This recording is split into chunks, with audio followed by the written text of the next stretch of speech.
Hey, what's up? It's Jesko from AcousticsInsider.com, where we talk all about acoustic treatment techniques for home and project studios that actually work without all of the voodoo. And one thing that creeps up quite regularly when you're trying to turn your spare bedroom or your attic or your basement into your mixing room or recording room is that once you set up your speakers or once you've kind of tried recording a vocal or a guitar, you notice that at some frequency, your room just starts ringing like crazy. And like there's this one particular note, and if the music hits that one note, things just go wild and you just get this really loud tone that just keeps on playing, and it just wreaks havoc on your ability to hear what's going on or capture a clear tone, right?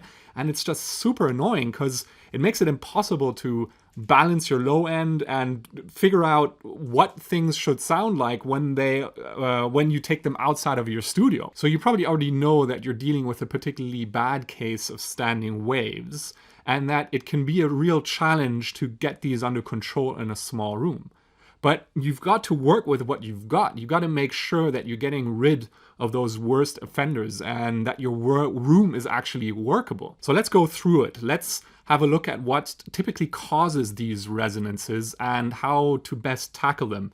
We'll go through what your options are to get to at least a usable state for your room, but I want to go beyond that as well and see how to go from usable to actually properly controlled and balanced. And I want to do that using an example of a room that I treated last summer. So here's the room where the engineer complained about this insane resonance. And this is with the desk and the setup already in the new position which we identified, the ideal listening position with the best low frequency balance, which I'll talk about in a second. But originally when I came in, his desk was actually set up against the right wall over here. And here's what the frequency response looked like at the listening position with the setup facing the long wall. And in particular, what I want you to pay attention to is these two resonances here at maybe 120 something and 140 something hertz. There's also this lower one at around 68, but what he was really complaining about was this insane muddiness and boominess in like the bass that was just overwhelming and basically destroying any ability for him to hear anything.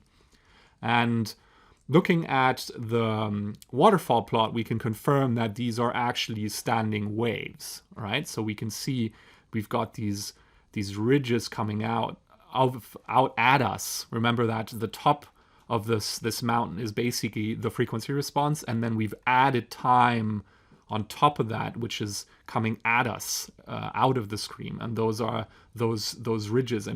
But by the way they look, by the way they decay, by this much longer decay than the rest of the spectrum, we can tell that these are standing waves. So the question is, why are these so strong? Why are they creating peaks that are so much higher than the rest of the spectrum? And one way to figure that out is to look at a room mode calculator, a calculator that, based on the dimensions of the room, figures out at what frequencies standing waves can potentially build up in your room. And one quick calculator for this purpose is AMROC, the room mode calculator, which you've seen me talk about before.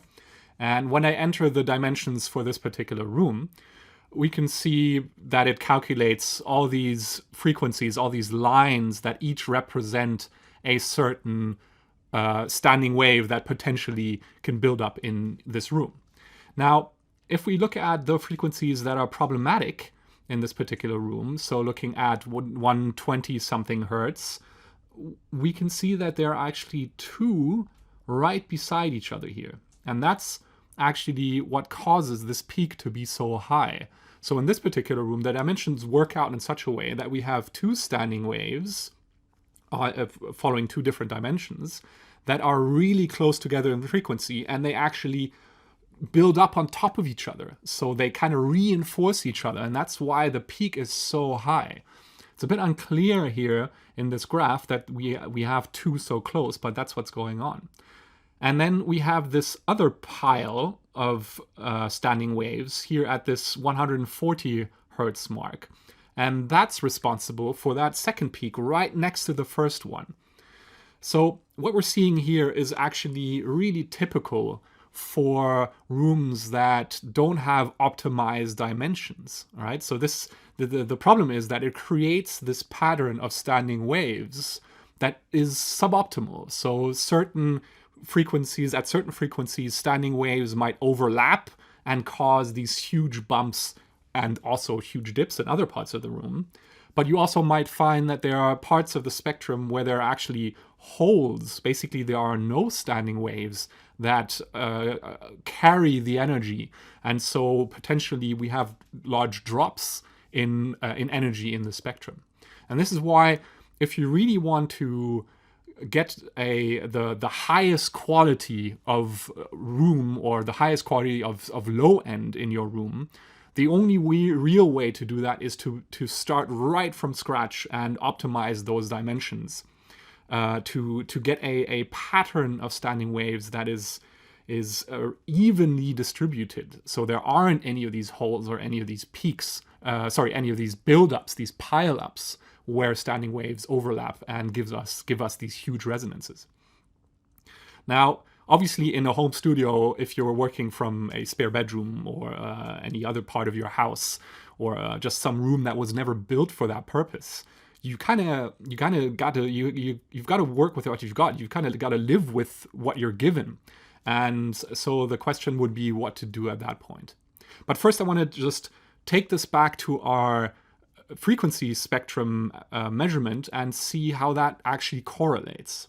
So another way to calculate these room modes, but basically following the same principles, is in the measurement software itself, Room EQ Wizard. It has a function to calculate room modes under the EQ section if you want to have a look at that. And you can then overlap those onto your frequency spectrum, your frequency response, and also the waterfall plot. And so they look a bit different, but the idea is exactly the same. And so if we look at our two peaks here, here's that overlap, or it might be this one. See, this is already the first kind of issue, which I'm going to talk about in a second, but it's definitely one of these two. And then we've got this huge one here. That's that big pile up which causes the upper resonance. And first of all, we can see that they sort of match. But second of all, we can see they only sort of match. And this is really the kind of one of the issues that with just following calculations, just basing your treatment and your approach to your room just on treatment, especially these room mode calculators, they're somewhat accurate, but you get these slight deviations. And even in a room like this one, which is perfectly square, perfectly shoebox shaped, with actually brick walls on all sides, so highly reflective, where this should work out perfectly, you still get these kind of deviations where the frequencies that the calculation spits out just don't quite align with what the measurement tells you. And so you can use these calculators to get an idea of what's going on, but you shouldn't base your treatment on them, at least in this home studio, this project studio scenario, right? Because there are too many variables that affect the pattern of standing waves in your room, and you got to deal with what's actually happening and not what some ideal calculator spits out. But in any case, what we're seeing here is really typical for how these resonances build up that become so super annoying and so overbearing. They always happen somewhere around the upper bass spectrum, somewhere around 100 hertz, just above 100 hertz, because that's where you get more standing waves happening. As you can see, as we go up in frequency, the number of standing waves actually increase. And so we get the probability, the chance of them sitting on top of each other is much higher. And so usually what happens if you have this particular problem where you have this one really annoying resonance, it usually happens somewhere in the upper bass, lower mids part of the spectrum. So let's talk about what we can do to address this issue. What options do we have what strategies, procedures can we use to deal with these resonances and make sure they're not that big of a problem. Now, the first one is based on what I just told you, that you can't really change where these standing waves appear at what frequencies. But what you can do is rebalance them against each other simply by finding the right spot in your room to place your listening position. Because depending on where you sit in your room, all these standing waves will carry different amounts of energy. And so you can actually pick a spot where they all kind of balance out against each other, or at least as best as possible. In some way, it's the kind of the least bad spot in terms of standing waves. It's the spot where you get the potentially best low end balance from your particular room. So that should be the first strategy. That should be your first approach, your first step towards figuring or treating this issue, because it's absolutely free. All you have to do is find the right listening position, and it prepares the rest of the procedure of treating your room so that you're not fighting an uphill battle, right? And here's what that potentially looks like. So I showed you the picture of this room in the beginning.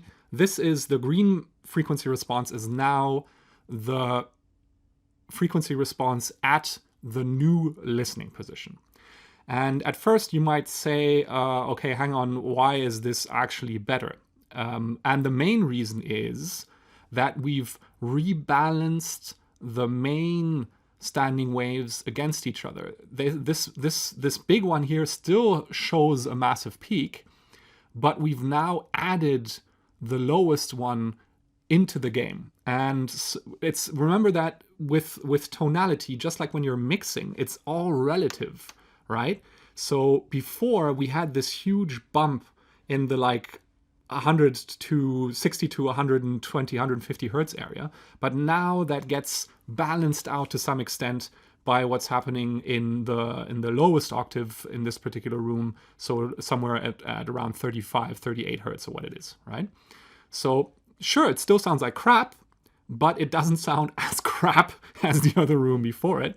And as you'll see, this is the right position, this is the right starting point to actually build on and balance out the rest of the spectrum and make sure we go on that path, we approach a much more even, flat frequency response. And just to confirm what that looks like in the waterfall plot, so we can see obviously we've changed the balance of the standing waves, but obviously in terms of decay, nothing's happened. The bottom one appeared seemingly out of nowhere, but the rest of them are just as bad as before. But here's a different example of what this could potentially do in your room. So this is just a quick side note on a different room that I treated or helped out to treat a while ago. In the end, we only adjusted the listening position. And here's what happened just by moving the listening position back by about a foot, 30 centimeters from where she originally started. So the pink line is the frequency response at the original position. And just by moving back a foot, we managed to reduce this peak here by maybe 3-4 dB, this one by maybe 5 or 6 dB, right? And again, this is all about the relation between the different frequencies. And so we can see that this green line overall is much more balanced than what the pink line gave us before. So in most cases, just doing this gives you a potentially massive improvement in terms of your low end balance that you're hearing at your listening position, because you might have started in a really bad spot and with a really bad balance, and just squeezing that back into place will actually cause a massive improvement in terms of how you hear the low end and how accurate it sounds. Now, of course, you could do this with measurements, but that's usually a really time-consuming and difficult process that usually throws up more questions than answers. So I prefer to do this with a structured listening test, which I've developed specifically for this purpose of finding the spot in your room with the best low end balance. I call it the base hunter technique. I've linked it down in the description below, and I'll talk about that again in a second. But for now, let's move on to what the next step would be in order to deal with these resonances. We've rebalanced them. What's the next step? Well, it's porous absorbers, treating your room with porous absorbers. Why porous absorbers and not targeted absorbers? Mainly because it's very easy to actually control everything above 100 hertz with porous material alone. And obviously you get the benefits of it being a lot cheaper, a lot more flexible, just a lot easier to work with. And here's what that looks like in this particular room. Now, if you do it right, this will actually work down to frequencies of around 40 hertz. So a lot lower than 100 hertz. So in my opinion, you can actually get even much further with just using porous absorbers than you would expect.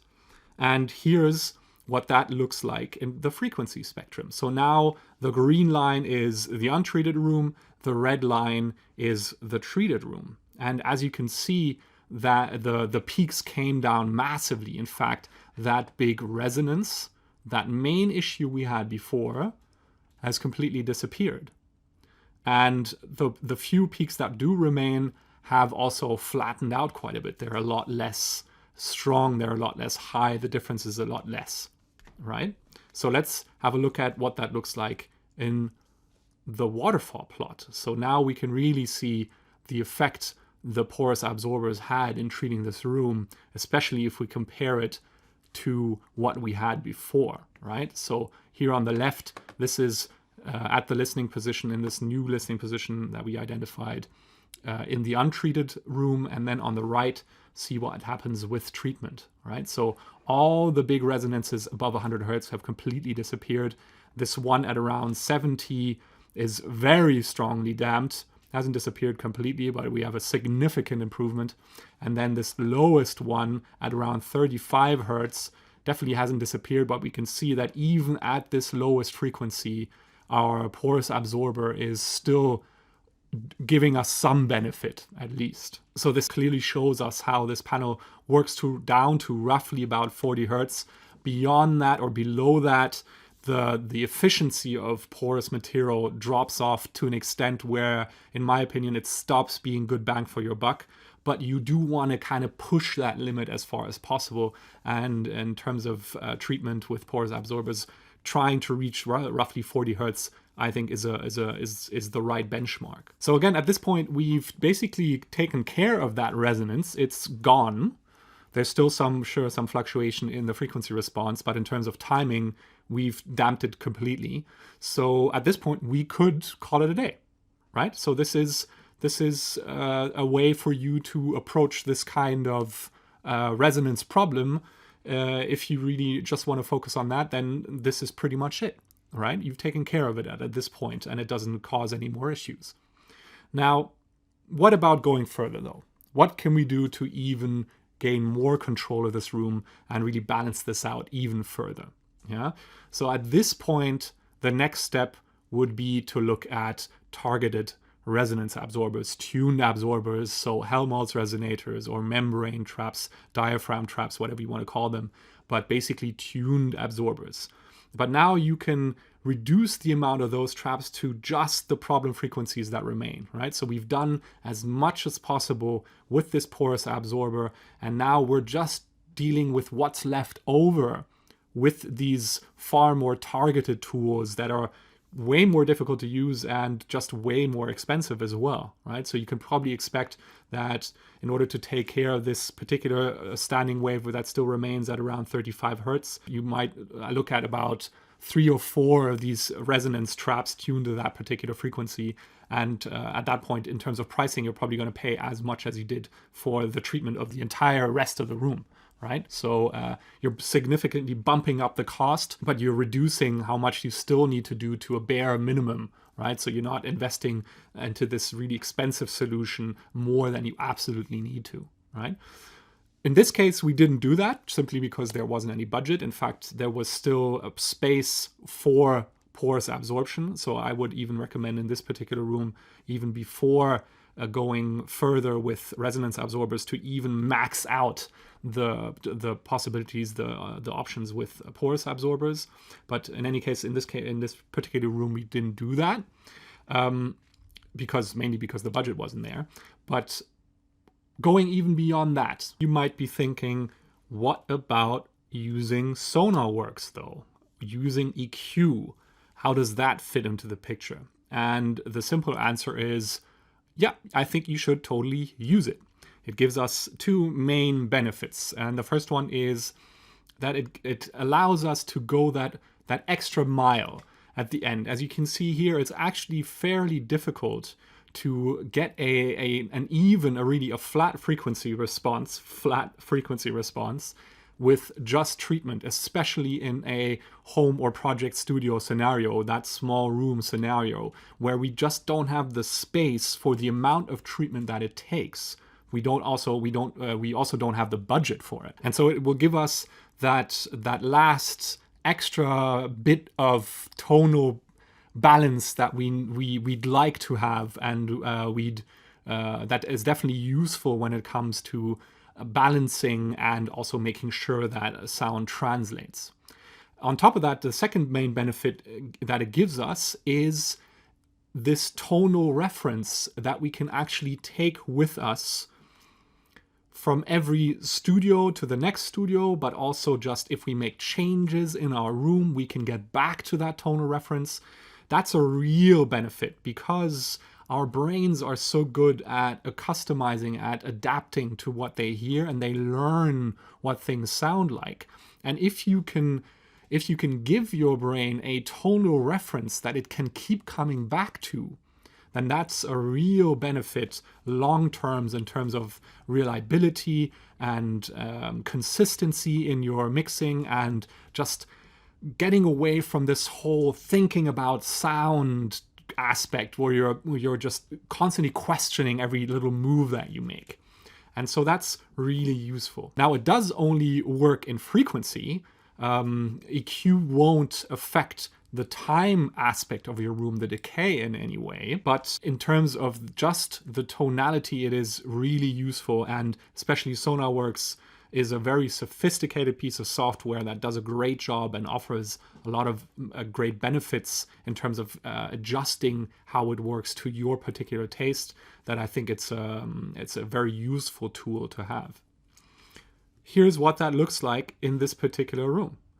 So in pink, we have the frequency response in the treated room without EQ, and the green line is now what Sonarworks did with that response. Yeah, and as you can see, it definitely didn't flatten it out as you would expect. It rebalanced it, and that is really the main benefit of using EQ, is that you can overall adjust and regain a balance that is very even across the spectrum.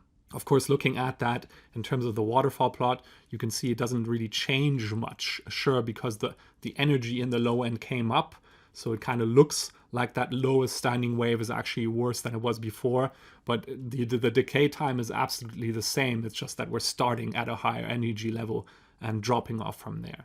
So coming back to our original question, how do we deal with this problem of having like a really ugly resonance in our room?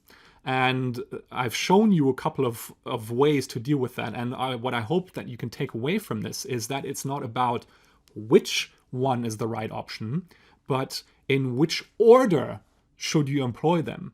Because ultimately, in a small room home studio scenario where you're working on a budget and you don't have space for a lot of treatment, you've got to make sure you get the most out of every one of those potential strategies.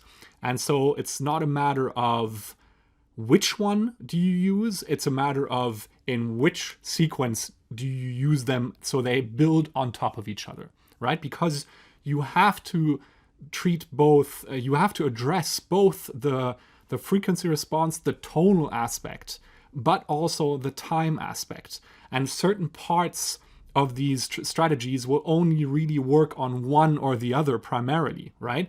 Positioning, finding your listening position, placing your speakers is mainly a matter of frequency response.